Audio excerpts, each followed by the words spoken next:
Добрый день, вас приветствует компания Прогресс Авто. Сегодня у нас Янмар F220. Такой красавчик, отличный сохран, все родное. Шины с хорошим остатком перед и зад. Есть небольшие растрескания, к сожалению. Видно, я думаю, здесь.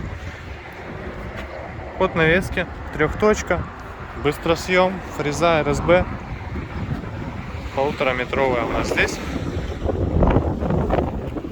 Оригинальная янмаровская. Ножи. Заметьте состояние ножей. Практически без износа они, то есть абсолютно оригинальные, опять же, японские ножи в отличном состоянии. Работать будут очень долго, потому что фактически новые. По правой стороне шины вообще без растрескиваний, кстати, хочется заметить. То есть по левой, видимо, левой стороной где-то чаще на солнышке стоял. Управление фрезой все максимально просто.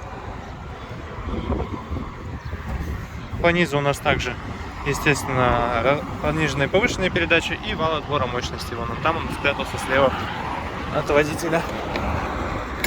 Коробка переключения передач. Все простенько, механически, но при этом максимально надежно. Смотрим, наработка 619 часов. Давайте запускать.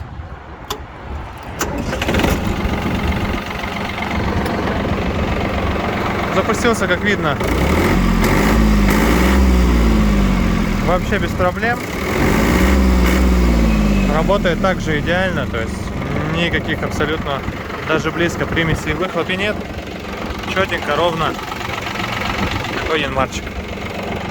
К сожалению, он без гидроусилителя руля, но опять же это от комплектации больше зависит. То есть в данный момент у нас здесь комплектация простенькая, без каких-то ухищрений, электронных помощников. Зато все максимально, опять же, надежно и долговечно. От отсутствия электронных помощников впечатление от езды особо не меняется. То есть на янмарчике у нас здесь всегда очень резкий газ на таких. Всегда очень простое и интуитивно понятное управление. Вот, собственно, такой тракторец. Напомню, Янмар F220 с фрезой 1,5 метра, Янмар РСБ. Прекрасный экземпляр для вашего хозяйства. Приезжайте к нам, в компанию Прогресс Авто. Мы обязательно подберем для вас один из таких или каких-либо похожих тракторов.